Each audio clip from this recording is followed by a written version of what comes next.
Il cobre fait même masse, qu'elle fait gagner que tout le monde a fait retrait.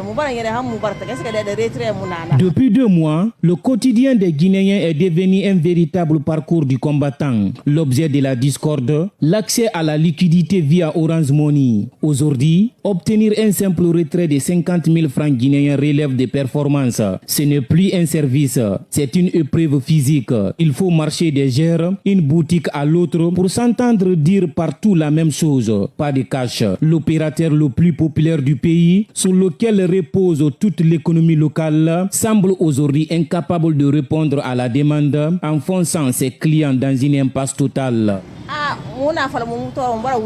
Parce que bien faut qu'on ça fait il cobre fait même masse, qu'elle fait gagner que tout le monde a fait retrait. Mubara yere ham mubarta qu'est-ce que les retrait munana.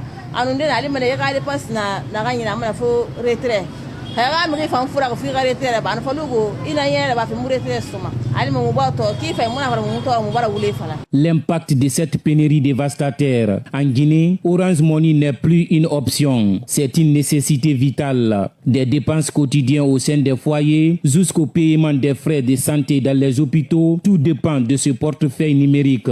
Mais aujourd'hui, le système est grippé. À l'approche des festivités du Ramadan, comment aider les parents à rester au village si le simple fait de retirer son propre argent devient un calvaire insurmontable? Pour beaucoup, le constat est amer.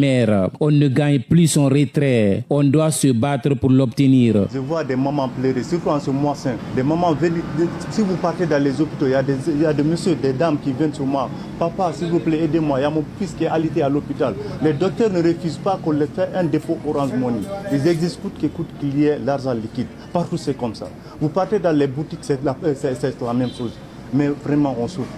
On souffre comme convenable. Voilà. Certains pointent du doigt l'État, l'accusant de vouloir imposer une monnaie électronique alors que les infrastructures ne suffisent pas. Pour d'autres, c'est l'opérateur lui-même qui est jugé zéro à la base, incapable de gérer sa propre logistique. Entre le manque d'empathie ressenti de la part des autorités et la défaillance technique d'Orange, les citoyens se sentent abandonnés, prisonniers d'un argent qu'ils possèdent sur leur téléphone, mais qu'ils ne peuvent plus toucher.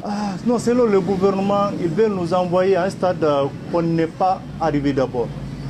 Dire qu'on va travailler avec la monnaie électronique, non, on est loin de là.